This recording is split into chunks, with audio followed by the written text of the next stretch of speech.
সপ্তাহের তৃতীয় কার্যদিবসে বেড়েছে দেশের দুই শেয়ার বাজারের সূচক। এ সময় ঢাকা স্টক এক্সচেঞ্জের প্রধান সূচক বেড়েছে 19.69 পয়েন্ট, লেনদেন বেড়েছে 75 কোটি টাকার বেশি। অন্যদিকে চট্টগ্রাম স্টক এক্সচেঞ্জের সার্বিক সূচক বেড়েছে 31.89 পয়েন্ট। সোমবার ইতিবাচক অবস্থান থেকে লেনদেন শুরু হয় ঢাকার শেয়ার বাজারে। প্রথম 50 মিনিটে সূচক বাড়ে 43 পয়েন্ট। বেলা বাড়ার সঙ্গে সঙ্গে শুরু হয় সূচকের উত্থান পতন। দিন শেষে ডিএসইএক্স সূচক 19.69 পয়েন্ট বেড়ে অবস্থান করছে 5145 পয়েন্টে। সূচকের সঙ্গে ডিএসইতে বেড়েছে লেনদেনও। আজ মোট লেনদেন হয়েছে 431 কোটি টাকা। আগের দিনের চেয়ে লেনদেন বেড়েছে 75 কোটি টাকা। হাত বদলে অংশ নেওয়া 396টি কোম্পানি ও মিউচুয়াল ফান্ডের মধ্যে দর বেড়েছে 55 প্রতিষ্ঠানের শেয়ারের।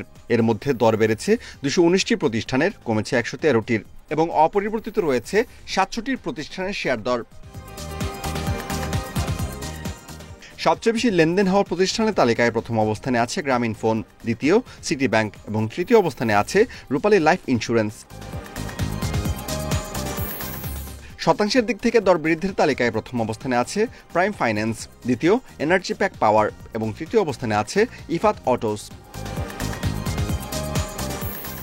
অন্যদিকে চট্টগ্রাম স্টক এক্সচেঞ্জের সার্বিক সূচক 31.69 পয়েন্ট বেড়ে অবস্থান করছে 14,376 পয়েন্টে। লেনদেন 3,94,00,000 টাকার share. Amirul Islam, independent news.